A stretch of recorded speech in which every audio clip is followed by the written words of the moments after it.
Hello, and welcome to the Ahead of the Game podcast. We're going to be diving into some of these 2025 prospects for the first time, and what better way to do it than with our own Chris Filer and guest Mike Gribanov. Now, before we get started, the Ahead of the Game scouting team is looking to expand, and we want hoop heads that can bring various unique skills like scouting, editing, simple website development, and marketing that can help take our team to another level. If you're interested at all, please reach out to me on X or in the replies here so that we can see if there's a fit. And as always, make sure to subscribe to the channel and like and share the video. Now, let's get started with maybe the most anticipated name from this class since he reclassified, Cooper Flagg. Chris, why don't you give us your initial thoughts on Flagg's game as far as general archetype, expectations for his upcoming season at Duke, and if you feel comfortable with it, a potential, 75th percentile outcome, or, high outcome, whatever you're feeling comfortable with giving. So, Chris, let's kick it to you first. Yeah, Cooper is getting a ton of press, and he's been kind of on the national stage for a couple of years now. And so we've gotten to see a lot of him in big-time games, playing for Montverde. And he is still awfully young is the first thing that when you look into his profile. I mean, he's going to be 18 and a half at the draft. I mean, he's extremely young. And that's really exciting because he's already quite a special athlete from just like a size length perspective. I expect him to come in well over 7 feet on the wingspan side. He's listed at 6'9", 205 right now, but he's definitely bigger than that. At least he looks bigger than that to me. And he's just on defense. He is kind of everywhere, and he's a really special rim protector. Clearly already, he's very aware of what's going on. I think a lot of the decision making is smart. He doesn't go for blocks that are unrealistic. A lot of the time, he's to give in. Blow up the defense by giving up an offensive rebound. He's taking quicker guys. Some of the guys we're going to talk about today, he guards them one-on-one sometimes in games where their teams have matched up and is able to completely lock them out. He's really special on the defensive side, and that's the primary skill set. And so then it's more about, for him, over the next year and on into the future, showing us what he can do on offense. Because,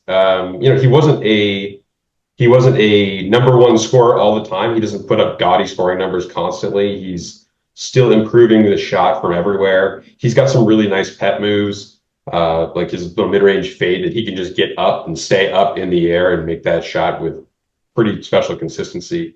But he's a good decision maker on offense. He's a good passer. He's really just kind of an all-around nice offensive player that doesn't hijack the offense. And so it's just going to be about letting that defense shine and improving and contributing as much as he can on offense as he improves.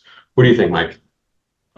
Yeah, I mostly agree with that. I think on defense, like you said, he doesn't go for the block. I think like every block is like gettable for him, especially at the high school level. Like just like the defense is just so incredible.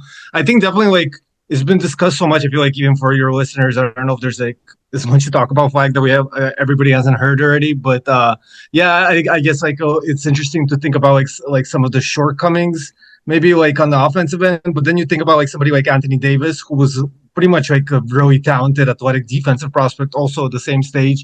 And you kind of see that they're like just guys that are like have this like preternatural like talent and ability. They kind of figure it out on the offensive end if they have just the indicators on both ends to some degree. And obviously with Flag right now, it mostly comes from like his defensive ability. But I think as as he continues to develop, the offense will come along, and I don't think there's anything really to worry about there. And even then, like he's well above 80% free throw. If you look at his stats throughout his high school career, pretty good number of attempts considering his size. I think his quickness is really underrated. He just gets by his guys real easy. I think maybe the only thing like to think about that could be holding him back a little bit if Duke decides to play him, or maybe more the three, kind of try to use him as kind of like a more like a wing type player, which probably isn't his ideal role right now. Could kind of stun his development a little bit, but I mean, it's really hard to see anyway. He's not the number one pick next year, and the number one prospect in my opinion as well. Yeah, I think one thing that's really special about him is that even if the offense doesn't like get to like superstar levels, he's still going to be a super impactful player that's probably still deserving, even in this stacked class, of that number one pick. And that's the scary part about the defense. It's really going to be like special. I think to what you're saying, Mike, about potentially him moving to the three at Duke just a little bit. I think you definitely could see that, especially if he's sharing the floor with Khaman Maluach. I think that that might bump him down to the 3, which isn't going to help offensively probably much at all. It's going to probably clog up some driving lanes, which, again, like you said, could hurt his development. But defensively, having those two on the court, oh man, that's going to be ridiculous. So I am excited to see that. The thing that also stands out to me about him is just his fluidity with the ball. Flagg. He looks way more fluid than a guy his size should, and he has for the last few years. And that's really what makes him special. I wonder if that early fluidity kind of catches up with him in terms of development because he already has that, whereas some guys are, just developing that. Do either one of y'all see that as a potential issue? Not issue, I should say, but maybe we shouldn't expect as much development given he already has that fluidity. Well, I think there's some stuff, physical stuff that could also develop like positively. Like there's like some balance stuff. Like he's a little bit loopy on some of the shifty moves that he tries to do. He loses balance a little bit at times. So I think that stuff with the improvement on core strength, which is pretty like common development, like NBA, college, high level college do a pretty good job of developing that stuff physically. I think that should stuff come along, and we could see like better balance and kind of more like contained and coordinated like footwork and execution on different offensive scoring moves from him. So yeah, I think you're right about some of that. Definitely, like always when somebody's like this dominant at a lower levels, you wonder if like guys start to catch up to them a bit. But yeah, I think there's for him in particular, I think there's definitely things there that could also help him develop even faster than a lot of guys in a way. Yeah, he's already very strong also. I mean, he thrives in getting in and seeking contact. He's got great balance off those kinds of situations where he gets hit by the defender and can still stay up and finish. So he's already ready to go on that front. I would agree with Mike. One thing I have in my notes about him is that he looks comfortable being off balance. Like he almost thrives in those situations where you're like, oh man, that's a really tough shot. And those are the shots that, like you say, Chris, he hits with an irregular efficiency. Yeah, he hits a lot of tough shots. Definitely great touch also. Mm-hmm. Yeah. And really just starting from the baseline and just running back to the defense really quickly. I mean, over the last decade, we've seen quite a few really nice young defenders, bigs who come into the league and been immediately really awesome. I mean, Evan Mobley, Chet Holmgren, Jaren Jackson in the last few years are, they have special physical tools, but a lot of it is just their brain. I mean, they're ready to do this stuff right from day one. And that's what we're talking about here. I really do think that's the kind of brain he's got on defense. And I'd like to see it in college, obviously, for a year before we really lob him in with those guys. But I think that's kind of what we're dealing with just as a baseline. Yeah, really smart playmaker too, but very good passer. So yeah, I think we could see that like the feel for the game on both ends of the court. It's not just kind of like a fluky, either system based maybe, or like just him being more athletic than guys. Like you could see this guy really has a great feel for the game. He understands the game, and yeah, like you said, James, like he has like this comfort of making like kind of like tough shots and kind of off balance shots. So there's like some shot making flashes too. Just an incredible overall prospect. Definitely, I think along with Wembanyama in the last several years, one of the top prospects that we have in the league. Yeah, and to touch on the mental side of it, I think that he's one of those guys. I mean, you'd like to think that every player has that kind of dog in him, but with Cooper, I really think it's like true. Like he relishes those opportunities of like, hey, these guys really are really going at me. He kind of likes when the crowd is looking for him to fail, and those are the kind of times I think he really steps up and plays at 110% almost, which is scary because his 100% is obviously already really good. But I think that he's not going to be a guy that other guys are going to be able to play mental games with. Like he's going to be the guy dominating mentally, in my opinion, even when he gets to the NBA level pretty quickly. Yeah, his mom I think, was a high-level player as well, so he's kind of got the background and preparation. Also, December 06 birthday, so he's pretty much as young as you could possibly get to qualify for the 2025 draft. So that's like another, he's already like the best player in the maybe maybe the best player in college basketball next year. Like I wouldn't be even shocked if that happened. And he's like super young. Yeah, just incredible prospect. Right now, and I get not everyone's comfortable making projections, and I'm probably too trigger happy on them. But as far as a projection for Cooper Flagg, I could see like a really good outcome being like almost like a supercharged Franz Wagner. Like defensively, obviously on a totally different plane than Franz, but offensively, I could see him kind of being that almost secondary, almost sharing the primary type ball handling role with another primary big wing. It's maybe too optimistic, but No, like well, that's funny because I kind of try to think of a comparison from a while back. I think I came up with a like even better one, but like the one that I like came to mind was like a mix of Wagner and Anthony Davis, the guy I mentioned earlier, kind of like like splitting the difference between those two. That's kind of like the what I thought of. right, I could totally see that. That makes 100% sense because the defenses could potentially be Anthony Davis type level, and offensively, you can at least kind of squint and see some Franz Wagner type potential in Yeah, there. yeah, like it's a skill set. Yeah. Now, is there anything else you want to talk about with Cooper, or are we good to move on? Yeah, I don't know, like, because I'm so deep into the high school stuff, like Flag is just like boring to me. Like, I'm like, No, I yeah, 100% get it, man. You've been looking at him for how many years now, right? Like, yeah, exactly, yeah, and yeah. now, so let's go ahead and move on to kind of a name that's still a big name, but is a little more on the scene more recently. Ace Bailey, super super athletic, and like just blows me out of the water every time I see him on the court. And me and Chris were talking earlier. It almost seems like he's not even trying out there. He's just having fun right now. And so, Mike, what is your initial thoughts on Ace Bailey? Yeah, well, with Bailey, what I kind of worry about is like he's very perimeter dependent. So I think for him, I would be like he's gonna really need to like hit a high outcome as a shot maker. And granted, like you talked about how I've been watching these guys for several years, and I remember watching back in like when he was playing 15U AU, and like the shot was nowhere near where it is now. Like he's come a long way. So hopefully that trajectory continues and he becomes like a really high level shot maker at his size. You saw him last year at the high school level hitting like movement jumpers really deep, like past NBA range shots. So that like kind of shot making outside shooting development is really promising.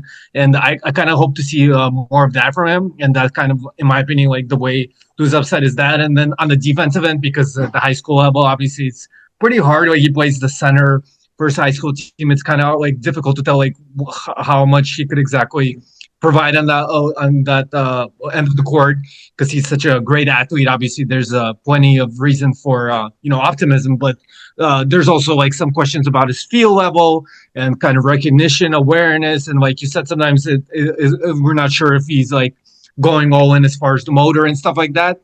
So like answering questions like that, like how much is the shooting going to develop?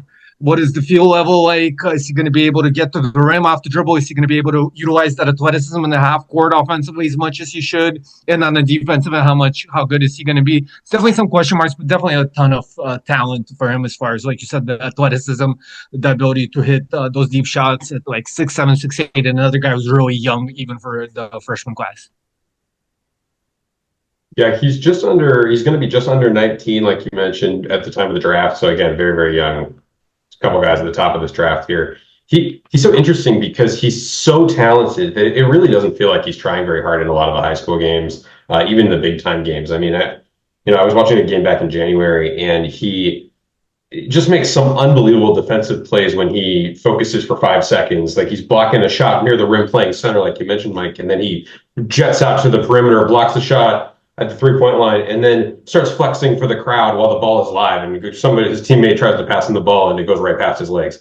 And he's flexing for the crowd for the Hoop Mixtape video. You know what I mean? So he's so unbelievably talented. They won that game by 20, by the way, even though they were down at the time of that play, because he can just lock in, blow the doors off some other high school team. So I think he makes so many bad choices, but it's kind of because it's hard to blame him when he's so much better than everyone else he's playing against. And he's able to just put up points at will kind of from everywhere. I mean, nobody's stopping him on defense. So I'm probably more excited to see Ace at the next level in college next year with like a real system, hopefully, around him than anybody else, just to see what that looks like, being around a team where he's held more accountable. But yeah, he's just like a really special scorer and special athlete. And the defense is definitely hard to gauge, but he's got all the tools. I mean, he's such a nice athlete. And I mean, I can't wait to watch him in college. Have you guys seen him like drive in the half court, like drive off the dribble? Yeah. Because like I like the initial crossover is like really quick, and he has like a good first step, and like if he gets some space, he could like really rise. But if he's not like completely like beating his guy, and like the defender stays on his hip, he kind of struggles to get up there. He looks real awkward on some of those finishes. So I kind of like worry about that. And like, yeah, I understand like the kind of philosophy that like he hasn't really had to try, and he's so talented, and that's understandable. But like it's been like I've watched him for several years in like several different contexts, and you kind of like start to wonder if it's like the same thing like every like time you watch him, like he's taking like 10-15 contested jumpers and stuff like that. I do kind of worry about that, like if that's like just some guys, in fact, history tells me that like guys usually don't figure that out as talented as they are. Like somebody like Malik Monk, even though he's definitely improved over his career, but like he's never like figured out how to become like this great rim pressure threat or anything like that, despite like his quickness and athleticism and all that. So yeah, I mean there's definitely like we said, Monk has improved, and I'm sure Bailey will as well quite a bit. But I do think there's some question marks with his ability to attack off the dribble consistently. Like he's not great kind of going from dribble into the finishing motion. Like I said, well, when he has some pressure on him and he can't just explode with that athleticism. So yeah, I do worry about that a bit, and yeah, just not being a super high level field player. I'm very big on that. So I'm probably not quite as high on him as some people that have him like as a clear number 2 in this class.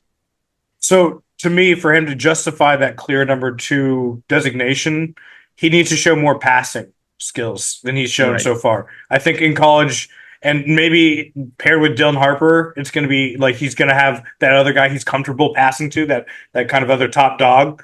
I'm not as high maybe on Dylan Harper as some other people, but that I think he's at least as high on Dylan Harper as some people. That's why they wanted to play together, I assume. So I think there's going to be kind of like if he's going to be that number 2 pick in what I think is a really strong class, it is going to be like, well, I need to be comfortable thinking that you're a primary ball handler. And to be a primary engine, you have to have that passing skill in the NBA. You can't just be I'm going to shoot mid-range pull-ups all the time and occasionally set back threes and be that guy.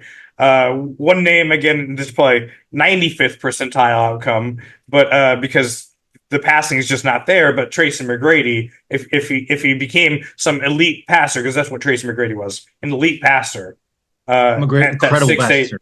Yeah, incredible passer at that 6'8" level. He could rise up over defenders in the mid range. Wasn't necessarily a great 3-point shooter for most of his career. Had a couple of years where he was pretty nice there, but realistically, he was comfortable in the mid range, pulling up over less athletic defenders.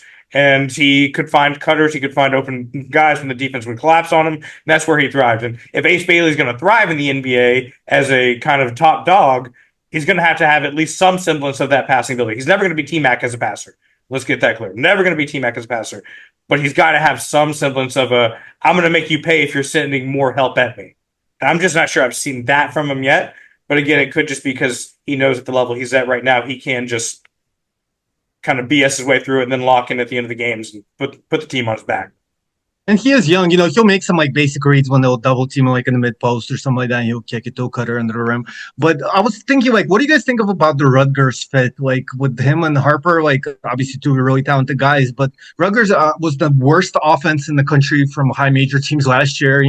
They have like pretty good defensive coaching, but the offense definitely not great there. And they got some guys coming in, but definitely like. Is like the talent of these freshmen going to be help them rise their offense, and the coaching staff will teach them the defense, or it's gonna the offense gonna drag them down and kind of not allow them to develop as much. I don't know. It's like hard, I don't know. I don't think it's the best fit, to be quite honest, but I'm not sure. Like neither do I, and I think that's an interesting point. If you're Ace Bailey and Dylan Harper, why do you choose Rutgers? Is it because you really want a coach who's going to crack down on you defensively and make you work? Or is it because you want a team that has no one else offensively and you can pretty much just come in and do what you want offensively and say, screw it, I'm like, who else are you going to go to? You just recruited me. If you don't give me the ball, how are you going to get to your next 5-star recruit? Like that's sometimes what it comes down to at the end of the day. And I do wonder if that was their motivation for going to Rutgers. I'm definitely worried about it. But just right off the bat, I'm not super excited about that fit personally. You, Chris? Yeah, I think that it's a situation where, again, I'd really like to see someone crack down on Bailey just across the board, because I think he's a really hard guy to scout just because he's so talented. But it's like you're talking about. He's not a good passer. I mean, he makes some really nice passes sometimes when he's being double and triple teamed in these games, but it's a lot of really bad decision making. It's definitely the biggest worry. It's, is he going to have the motor on defense? And I'd really like to see him in real systems where they're operating real offenses all the time. And like Mike said, this is maybe not that situation. Yeah, definitely gotta wonder if that. I think. I mean, to be again honest, is like I think that will hurt maybe their stock somewhat. I'm like pretty big fan of them, both of them. Maybe not as high like on Bailey as I said as some people, but I still think he's a really really talented prospect. But it's just I do worry about that Rutgers team and how they're gonna look. It's like when you're that young at the college level, it's just hard. Like unless you're Cooper Flagg, and even Flagg, he's a Duke with a bunch of other talent around him, but like to be like the two guys that just have to carry this high major team on your back completely. And Harper, also another guy who's pretty young, '06, I think mid '06 birthday.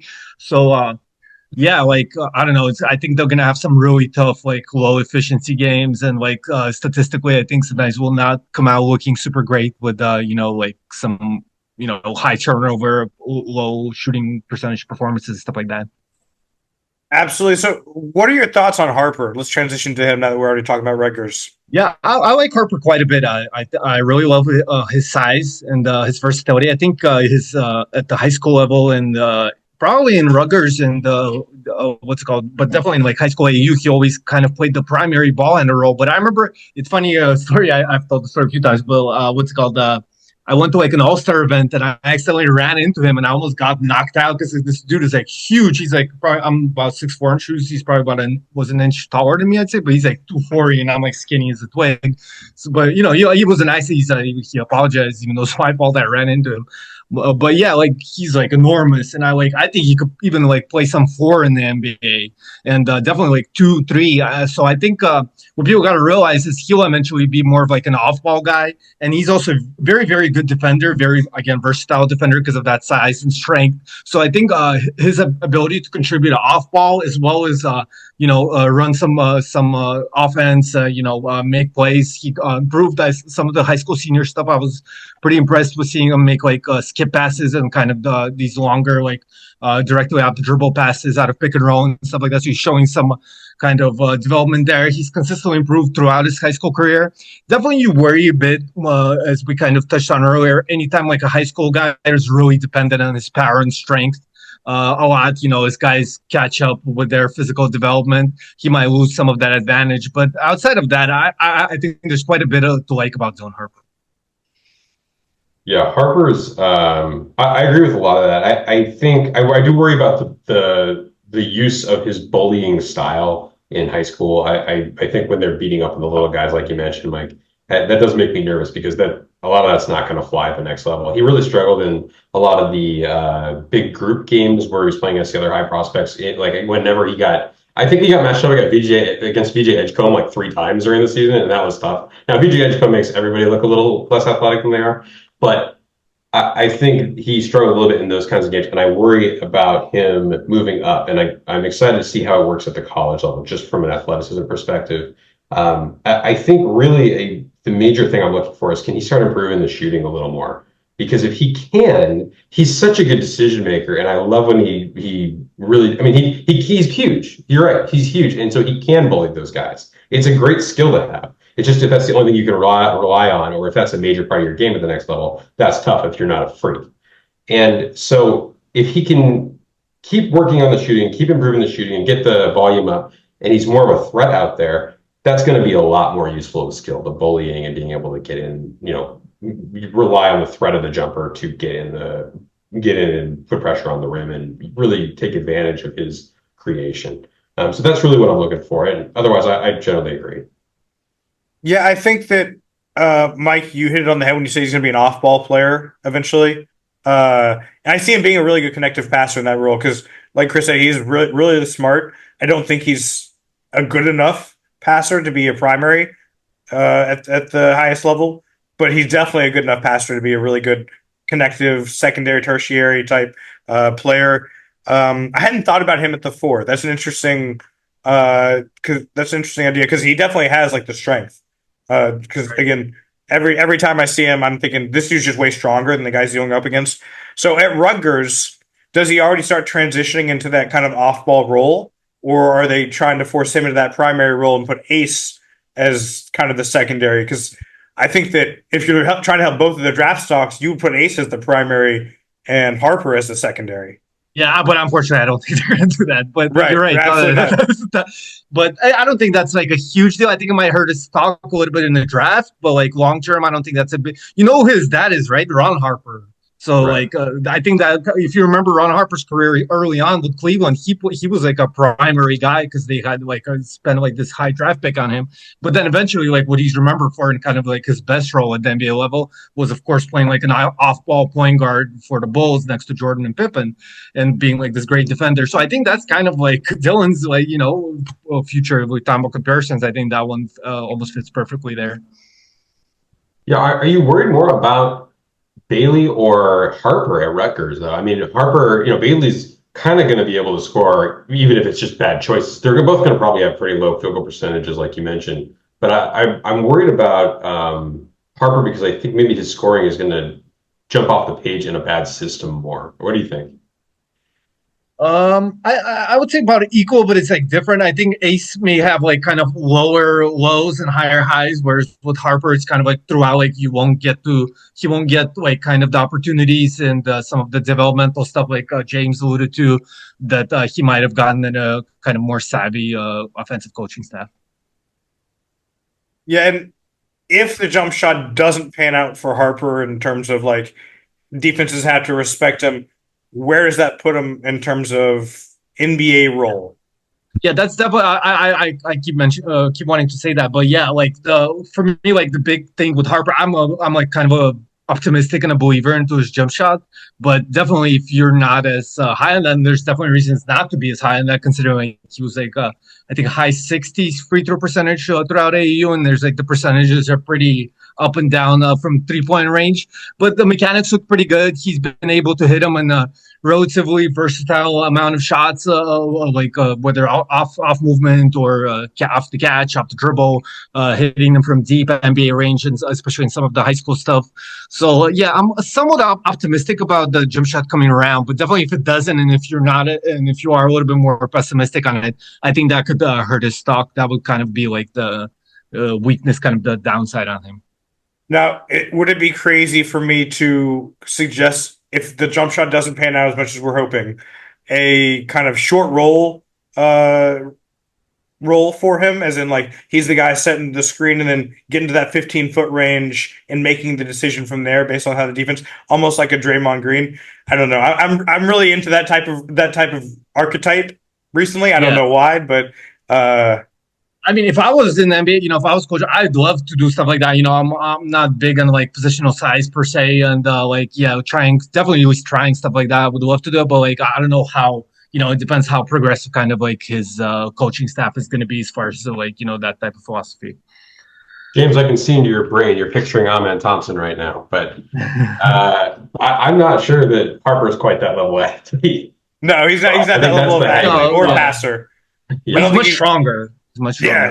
And Amen is super functionally strong, and Harper is even functionally stronger, which is saying something because Amen doesn't get bullied. Yeah. No, yeah, Amen is. That's another level of athlete. He's just incredible. Yeah, but Harper also very, very good on-ball defender and like very versatile. So yeah, I hope at least they try him like in spurts at the 4 and stuff like that. Definitely at the 3 at the NBA level, and I think that will eventually like, or even if he's like playing the nominal like kind of one, like I alluded with Ron Harper's that. What's it called, but he has like next to Luka Doncic or whoever it may be at that time, Cooper Flagg, but he's playing, the kind of the nominal one, the off-ball one, and really running a very switchable defense. I think that's where a lot of his value could come in NBA level play for kind of a role for a winning team. That makes total sense. Yeah, you just had my brain turning with the suggestion of him at the 4. I was like, oh, if he does that, and even if the jump shot doesn't pan out, he's still like a very positive player in that type of role, I think. Is there anything else we want to talk about with Dylan Harper, or are we good to move on to someone that Chris mentioned earlier, Edgecombe? Well, I think we're good. All right. So to me, the biggest thing with Edgecombe is just the intensity he brings every time he's on the court. Whereas with Ace Bailey, we're wondering if he's trying every time he's on the court. There is no question about whether VJ Edgecombe tries every time he steps on the court. This dude lives for the competition. That's just the first thing I see every time I watch him. Chris, where's your head at as far as Edgecombe? Because I know you're a huge fan of him already. He jumps off the page to me big time. I watched all the Bahamas games recently. That was the most recent tape, obviously, and he just looks so good. He looks great. He makes everybody look silly as far as from an athletic perspective. Whenever he's matched up against them all year, he was guarding everybody from Dylan Harper to Ace Bailey to Cooper Flagg. Whoever is the big threat on the other side, he's got them because he's a freak. I mean, there's a VJ Edgecombe size, shaped hole in the wall every time he runs through it. So, I mean, he's just he's going to get into the NBA and still be, one of the best athletes in the NBA the second he's there. He's 6'5", 180, doesn't come close to doing him justice on the physical impact of, what he's doing in there. And he's just he's not doing anything wrong, and I think that was so helpful for like the Bahamas team because he was playing with 4 NBA guys on that roster, and he comes in and he just is out there causing chaos. He's guarding whoever the biggest threat is. At 18, by the way, he's guarding whoever the biggest threat is in those games. He's a transition nightmare in both directions. He's poking balls away on defense, and he just isn't really making bad choices, and that's just so important. And his old tape didn't quite look quite that way, but more recently, everything I've seen is, the decision making has improved so much that he's not really taking anything away while just being this fly around pain in the ass for the other team on both sides of the ball, and it's just a lot of fun. And it's just I think he's going to be an impactful player. At the very least as a defender or an off the ball cutter kind of guy. That's the bare minimum. So I'm really excited about him, and I think there's much more upside than that, but that's just first impressions. Well, I'll say just because that was such a glowing review, I'll go for a little bit of the weaknesses. What's called Edgecombe. I think he measured like 6'3.5" at the Hoop Summit, maybe 6'4" in shoes and like 180. Like there's a little bit of question with the size, and he's not like the greatest half court handler. So I wouldn't definitely don't really project him as a point guard at the next level. So there's definitely going to be like a little bit of a question mark. Like I love the defense. He's an incredible defender, definitely, and that's like something that's been there throughout his career. Even like I just actually watched some of the stuff from 2022 when he first played in AAU. I never even watched him back then, but I just went back and watched a little bit. And one thing I'll say that's the positive. I feel like he's grown like at least an inch or two since then. So maybe there's still like some growth spurt left there. But some of the defensive stuff when you get to the NBA, I think the tools really do matter, especially on the defensive end. And I wonder if it's not, it'll be there to some degree, but I wonder if how much it'll translate out. It'll be a little bit questionable to see if he's going to be really like that, like super valuable defender at 6'4", like say he gets to like 200 when he's a little bit older. Still like, for the NBA level, that's a little bit, underwhelming for a really high level defender, really valuable defensive player. And then like I said, like the half court ball handling, he doesn't have a lot of like moves, like the footwork needs a little bit of work. It's mostly like transition stuff and just relying on athleticism and then like hitting shots. And so I feel like, again, like a little bit similar to Harper, where I think like how the shot develops and if he's really able to translate the shooting at a high level to the NBA level, or if it doesn't quite work out as well as we hope, is where like kind of a potential like the scales will weigh out. And the shooting's really interesting because he's got really good numbers so far. I mean, he's like an 89% free throw shooter, like well into the high 30s for threes. But if you watch his 3-point shots are almost wide open. They're all wide open. Guys are not contesting out because you don't want him driving to the rim. So they're making the choice to allow him to shoot and hoping that he's not going to make it. So I am really curious to see if those numbers stay high because they're pretty. And that's the other thing with the handle where like his spot up shooting is quite good, but like he has almost no history or real success with off the dribble jump shooting. There is no movement shooting at all so far. No, for sure. Like even dribble pull ups or anything like that. It's mostly just like straight off the catch spot ups. Right. Now I will say that as well as he played for the Bahamas, the 3-point shot was not falling there. He only shot 29% from three in those, 6 games? So it's obviously tiny sample size. But it's a senior team too. So, but yeah. Right. Yeah. what stood out to me in the Bahama games was he had 9 putback attempts, or what Synergy deems as putback attempts, when you got the offensive rebound and then you went back up with it. Didn't have to be, in the air, obviously, but 9 putback attempts in 6 games, which is like, that motor is, that's real. That's like legitimate impact. And I think right now, and this is something I've kind of gone on a tangent on, is the undervaluing of offensive rebounds and that extra possession and how much value there is to that extra possession, both in terms of, it might be worth 1.3, 1.4 points per possession, but also it has a dampening effect on opponent transition when you have a guy that can do that, especially when it's a wing, because now his guy is like, man, I have to block out. I can't leak out. Well, so it could go the other way too, though, right? Because if you miss out on it, then you're giving up layups. If you're being done with it, absolutely, you have to be smart with it. You have to be smart with it. That's what I'm saying. Yeah. So, and it has to be schemed in for the offense. So the other guard, whoever it is, has to know, hey, I got to get back every time. Because I see that all the time. Is like high school AU, like where guys will just run in to try to get up as a rebound, and they just give up a layup. Oh yeah, see that's 80s basketball. That's what Magic Johnson feasted on, right? Hey, I know that they're all going to be crashing. I got the board, and I'm just gonna leak up. That's not what I'm talking about with the impact of offensive rebounding. I'm talking more like, I'm blanking on the name. I'll go to another name. Tari Eason with his offensive rebound. I don't think he's putting his team in poor positioning going for his offensive rebounds. I haven't seen that at all. So there's an intelligence that's required, and I didn't see Edgecombe over pursuing offensive rebounds, putting his team at a deficit. So that's important to me also. But you're right, it could go sour if you over pursue. Yeah, because I actually point that out often. Like people will look at like defensive rating and offensive rating and stuff like that, like in stats. But like if you look at like Cantor's like how horrible he was like defensively stats, this kind of tangent, but like how horrible his stats, like a lot of it just accounts from him constantly going for every single offensive rebound and giving up a ton of transition, like easy baskets. Right. If he overed that out statistically, like his defense wasn't actually like in his H prime wasn't like, it was pretty bad, but it wasn't like horrible like it was. Otherwise. Yeah, the early. Oh, I remember the name. Angel Reese. That's the name. Because obviously there's the big thing. It's her field goal percentage. How much is she hurting her team? And I'm like, well, look, if the points per possession is this high, I mean, the field goal percentage it'd be nice if it was higher, but realistically, field goal percentage isn't what we care about at the end of the day. It's points per possession. Right. Yeah, for sure. Yeah, I don't know much about women's basketball, but that makes sense for sure. Me either, but I can look at the numbers.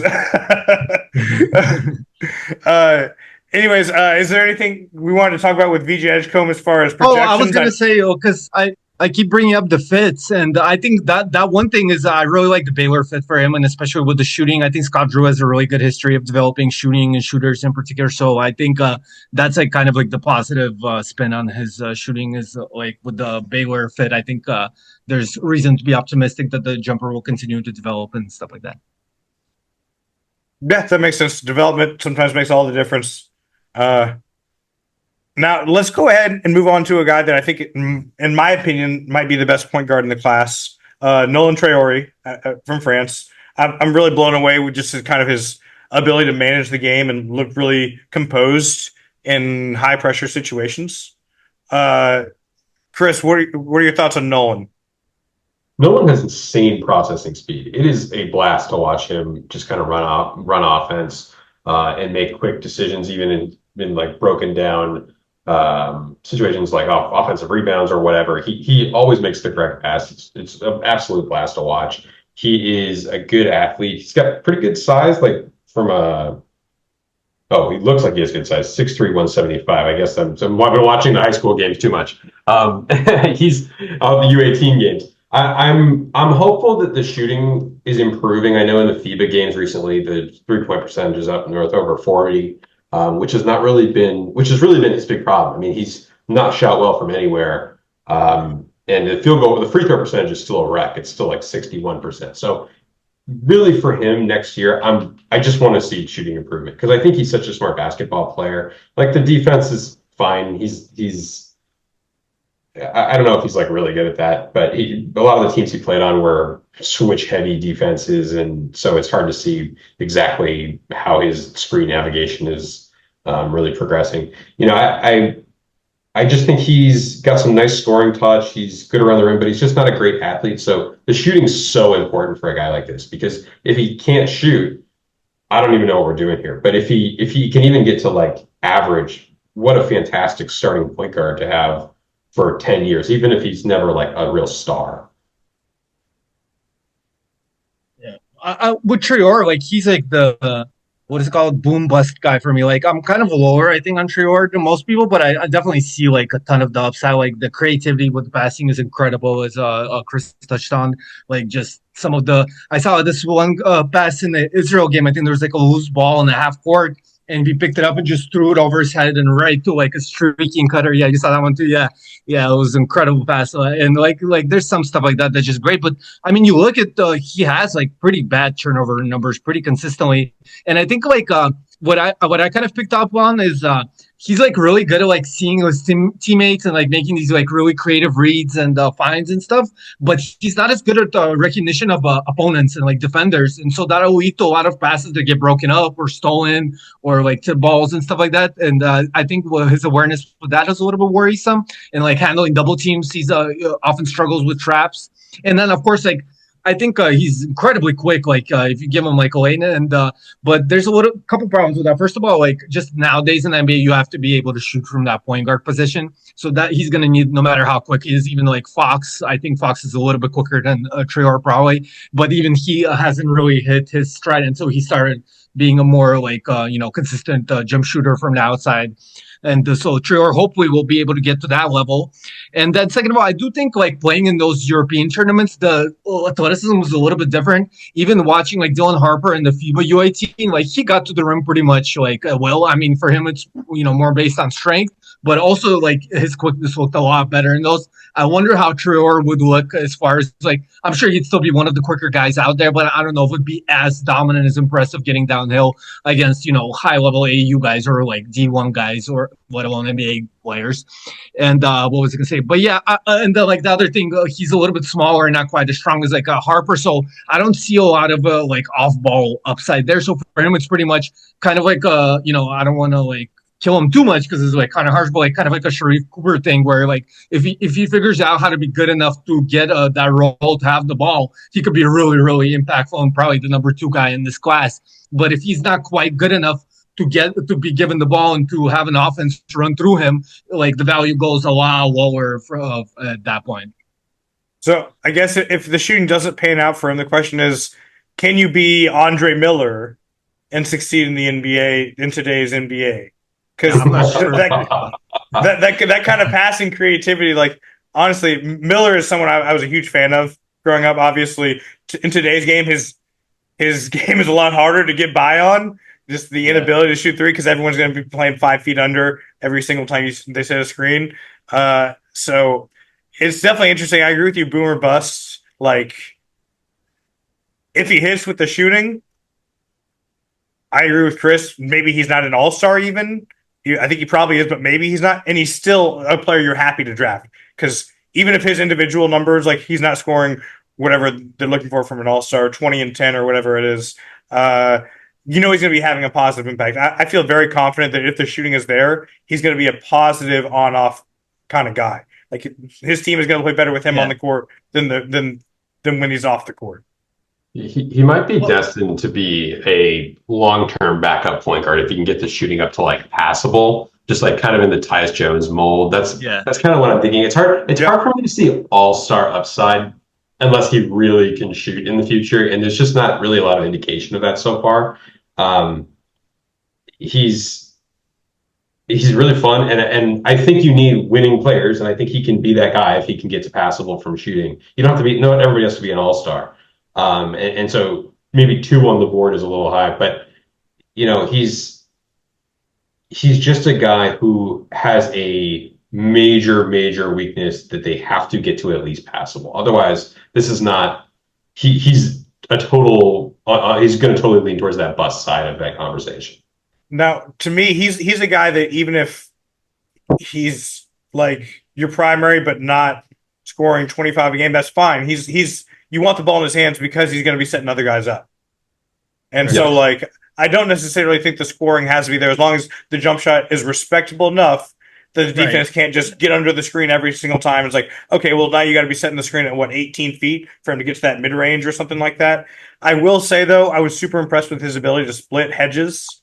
Like, anytime the defense would throw a high hedge at him, dude was splitting it like nothing. Well, he's so quick, and I think that's like a big thing for him. Is like once he's getting downhill, he draws so many defenders, and then like he could use that creativity we talked about, like finding like guys like wherever, cutters, shooters, whatever it may be. And I have some optimism about the shot. Like I watched the game. Well, I think it was like the game he scored 45, but like he had like a couple of really deep pull-ups, and like he looked pretty comfortable and confident, fluid going up with those. And obviously in those games they went down, but yeah, I mean there's some like I don't think like his shot is totally like hopeless, or like we obviously still a very young guy as well.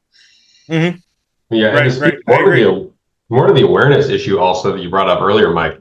A good way to, when we're talking about feel and awareness, I mean turnovers and fouls are really big indicators, and you mentioned the turnovers earlier, but he fouls a lot.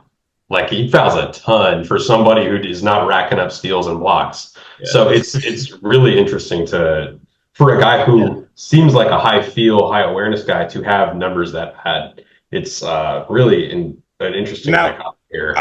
He's very aggressive and active on defense, but yeah, it's weird he doesn't get more stocks. So I don't know. I know. Yeah, I was gonna say also with European ball, there's also a lot of more strategic fouling. I'll say. And it could, and you'd have to just watch film, a lot of film, to know if those fouls are more strategic fouls or just him playing too aggressively, what it is. But I will say, just right off the bat, with some of the European guys, they're very much more intelligent about strategic fouling at end of clock or end of quarter situations when they're not in bonus, things like that. And if you're the guy guarding the primary ball handler, you're often the guy picking up those extra fouls. Right. Yeah. But yeah, I don't know his defense. I gotta watch more. He's like one of the. I wish he went to NCAA because I feel like I'm like better at scouting college and like US players in general. Like I feel like, but I'm not quite sure. Like I said, like I could see him be like the number 2 guy in the class, but sometimes I think he's like 20th. like I don't know. Yeah. And this class is so strong, and just as we get through the draft season and talk about more of these guys, this draft is so strong. It's really just like, who do you have more optimism that's going to hit? Because there's plenty of guys with upside that's very, very visible. Yeah. So we have 2 more guys that I had on the list, and I know, Mike, you had a few other guys that you wanted to bring up. So we'll kind of a little more rapid fire on these guys. We'll start with Khaman Maluach. I mentioned him earlier. He's going to be playing at Duke this year. To me, really, really raw. The measurements I have for him are 7'1" with a 7'5" wingspan and 250 pounds. So he is a bit of a physical specimen, but like I said, he's raw. Did hit at least 1 3 in FIFA, I think. So that was kind of interesting that they even had him out there shooting them. But I don't expect to see that as part of his game. Mike, what have you seen from Maluach so far? Yeah, he's like a flashes guy. He's like a 7'1" Sudanese Kevin Porter Jr. Like sometimes like he'll like chase a guy down at 95 feet, and like a guard, and like for a block, or like bring the ball off the court and just like dunk from 10 feet out or something like that, or knock down like a NBA range 3 off the dribble. But then like the rest of the game, he doesn't do anything. He's just like there, and he's just like, I mean, like the shot blocking is there. Like he's definitely good, very good rim protector. But yeah, like I think the guy, he kind of reminds me a little bit at the same age as Towns, because Towns was like a really great rim protector. There was like some flashes of the shooting. So I wonder if the offense will develop a little bit more from Maluach, and how if the defense, because like right now everybody thinks of Maluach as like mainly like the defensive, the rim protection stuff. But I think if he really hits his upside, I think some of the offensive stuff, because he has actually shot the ball from deep like pretty consistently, like not percentage wise, but at least his attempts throughout his like youth career, which for a guy who's somewhat recent to like organized basketball and like a guy that big, obviously, it's somewhat encouraging shooting projection. Like he'll hit some turnaround like mid-post 15-16 foot shots, definitely able to knock down like spot ups, threes from the corner here and there. So if that part of his game could really like develop at a high rate as he goes to Duke, I think that could really allow him to hit a higher upside. But right now, I think definitely I'm lower on him a little bit than a lot of people are, especially when you see some of the mock drafts having like top 3, top 2 in the class. Yeah, I think I'm more like towards the end of the lottery is kind of like upside to untapped potential type of play. But I think there's definitely a lot of question marks. And you got to remember a lot of like the really big games he had in the African League. That African League is not very good. Like Thierry Derland, like averaged like a triple double there, and this is a guy who barely got off the bench for the G League Ignite team. So yeah, like we'll see how much production he really puts up at Duke. And I wouldn't even be surprised if it ends up he's coming off the bench and one of their other bigs is starting over him when it really comes down to it, and if they're like competing in the tournament and stuff like that. Yeah, I think he's coming off the bench too for Duke. I would not be surprised about that. He's so raw. But you're right, to your point, Mike, he shot 32 threes in the last 9 games in the Africa League for about 30%. So he does take them. I mean, 32 threes in 9 games is pretty good for like a 7-1 younger guy. Yeah, like it's somewhat there, and I think that part of his game really like works out. I think he could be really interesting, but there's definitely a lot of what ifs with him for now. Yeah, and for every one of those Sudan games, he's playing like 10 minutes or less. I mean, they're not relying on him for much of anything outside of serious bench minutes. Yeah. Right, and something that concerns me in those types of roles is that when he gets out there, you could say, well, he's got to make everything of those minutes, and he knows he can't make a mistake because he wants to keep those 10 minutes or so he's getting the game. But there's also the inverse of he knows he's going to a U.S. college next year, and in those 10 minutes, he can just kind of put up 32 threes in 9 games, which is quite a bit. Like that's nothing to scoff at volume wise. There's a lot of perimeter guys that aren't getting nearly that number of attempts up per game. I think he was saying different. I think he was saying in the African League he put up 32 threes, but then he played 10 minutes. I think he's saying 2 different. Oh, okay. My mistake. Absolutely, got you. That would be like 30 threes per 40. Right. I hadn't seen those African League games, and I was like, man, if he's getting that many threes, geez, this dude's just throwing them. But that actually absolutely makes more sense. But I just think we're gonna have a lot more to talk about with him in 2-3 months when we have some college games under to review. And he's an exciting player, like you said, Mike. He's almost like the ultimate what if. Nothing says confidence in your jumper like pulling a midi right in Joel Embiid's face. So so like I know that he knows, or he thinks he can shoot. It's whether the numbers show that he can shoot at the end of the day. And then moving on to Hugo Gonzalez. Very interesting name. I think that his motor is maybe what's going to set him apart. And the functionality of his athleticism to me. Like he makes use of every bit of athleticism he has, and he's constantly pursuing the ball. The 3-point shot isn't quite there percentage-wise, but in terms of quickness of the ability to shoot and how it looks, I'm actually pretty confident in him as a 3-point shooter long term. Mike, how much have you seen of Hugo, and what are you thinking of him? Yeah, he's been around for a bit, but it's interesting because he's been known since 15, 16-year-old playing for Real Madrid, those youth teams. So you would think like a Luka Doncic type of problem, but he's like nothing like that. Like he's not. He's like all defense. He's like incredible defensive player, but some question marks on the offensive end. I think with him, kind of like Harper. First of all, like he's very strong, and I think that's a little bit of a question mark as other guys catch up. How much of that strength really translate? But on the other hand, I think if he could like how tall is he going to measure out at the combine, like the length and all that? Can he play at the 4 at the NBA level? Can he be kind of like a 4-man, dribble pass shoot, like kind of undersized combo forward type? If he could do that, I think that could help his stock quite a bit. Because like you said, the motor on the defensive end, like he's like all over the place. He could provide some like secondary rim protection. He's jumping in passing lanes. Like some of those turnovers are of Traore. I remember like the guy stealing the ball was Hugo, coming over and making deflections and really putting pressure on him. So really impressive. I'm a little bit not as high in his shot because he shoots like this like moon ball. Like he shoots so high up there. So every time I see those shots, they kind of like throw me off a little bit. I'm not like super confident in them, but it's not like, again, it's by no means dead in the water or anything like that. There's definitely like the free throw percentage is decent. I think he gets his attempts and everything. So yeah, I think he's a solid prospect. I don't think he's gonna be anything super exciting in that NBA level, but if he could find a good fit, I think he could be like a very solid, like kind of a defensive role player with some, like 3-and-D type of role. I think he almost has to play the 4 because I don't see the creation ability offensively.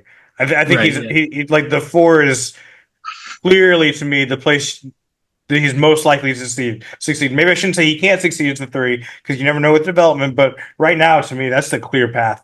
I feel like right now they're projecting him as like a 2-3 kind of, but yeah, I think maybe I wouldn't want that. He hits the draft. Yeah, he's listed at 6'6", like 210. So I think that's where that projection is probably coming from a little bit. But I think he's stronger than that. He plays stronger than that, and he plays bigger than he's listed. So I would guess that you're right about that, Mike. I think he probably is going to be a 4 long term, and you just got to get these shooting numbers to improve. That's the main thing because I think he's a good passer. I think he's a fairly decent decision maker, and he does play a little bigger. So if you get that at the power forward spot, you'd be pretty happy if it pans out. It's just, is it going to pan out? Yep. Mike, there was a couple of prospects you wanted to talk about, so I'm going to go ahead and give you the floor right now to educate us because you are always on these guys a little bit before the rest of us. Yeah, for sure. What's it called? Well, 2 guys I think deserve to be kind of in the conversation. First, I definitely think Rocco Zakarski probably would be my number 2 right now. Just a 7'2", maybe 7'3" in shoes guy who's very athletic for that size and age. Another young guy born August 06, I believe. So just turned 18.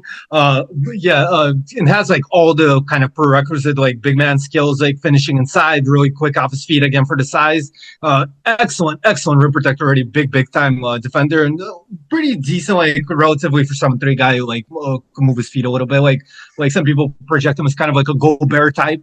And some of the really exciting stuff, it's not quite there yet, but sometimes you see him like face up and put it on the floor, and like he could really get by like some of the bigger, slower, like more old school type centers. And so if some of that offensive stuff develops, that could be really something. But even if it doesn't, just being like this monster rim protector, rebounder, finisher, ultra efficient, always been highly efficient, putting up like 15, 20 rebounds per 40 on all these youth competitions he's been in, and just played a few preseason games. He's in the Australian pro, like top senior league, and so far, at least in the preseason, his numbers haven't at all dropped. Like I think in the first 2 games, he played like 35 minutes between the 2 and put up like 22 and 15 or something like that. I don't remember the exact numbers, but it's something along those lines. Like so clearly, like it's there against the older competition. And he's consistently always had those kind of big rebounding, really efficient shooting, and big time rim protection. So maybe not like super high upside as some of these guys, especially in the offensive end. But we see Rudy Gobert, somebody like that, could be a big time game changer and super valuable player that could consistently carry you to playoff success to some degree. So, if he really hits like that, or even like an Andrew Bogut, maybe a more, kind of a conservative comparison, somebody like that, still a very, very valuable player. And another guy, I don't think he's quite like the top 3, top 5 level prospect, but I think definitely deserves in kind of the top 10 conversation. And he's like ranked outside the top 50. I think he had like a minor like off-court issue in his junior year, and that's kind of stuck with him as supposedly having, some bad off-court stuff. I don't think that's as big of a deal, but maybe I don't know the details well enough or something. But on the court, definitely like, really, his name is Paul McNeil. He's at NC State. I think like 6'6" wing, a little bit skinny, but incredible shooter. Really versatile, like near 90% free throw pretty consistently in the later stage of his high school career. Always super high attempts. Really good handle. Could shoot off the dribble. Has pretty good versatility as far as coming off screens. Obviously off the catch, very capable, and really smart passer as well. And in his senior AU season, he played like this huge role, so he didn't really get to show it as much. But even earlier in high school career, showed some like defensive stuff as well as far as being active and using his length to kind of be a disruptor. So I think kind of like this 3-and-D archetype that has kind of all the prerequisite things you would want from that, I think would make for a pretty solid choice towards the second half of the lottery that I think people are not really talking about almost at all right now. Awesome. Well, thank you for that, Mike. This has been an awesome episode. This is perfect way to kick off the 2025 draft season. Thank you for watching, everybody. This has been the Ahead of the Game podcast. Thank you again to Chris and Mike for joining us. And I was going to say real quick, I used to work for a scouting service called Ahead of the Game. It's pretty funny. Really? I didn't. Yeah. Yeah, it was like a obscure thing that like it was only available to like NBA teams. But yeah, Wow, I didn't know that. It Maybe was I'll have called ahead of the to. game. We'll see if hopefully I'm not under any copyright infringement. I'll have to check that out. Yeah, I was gonna say you guys got your copyright right. I haven't incorporated yet. We'll see. But anyways, make sure you like and subscribe to the channel. We'll see how long it's called ahead of the game and share the video. Have an excellent day.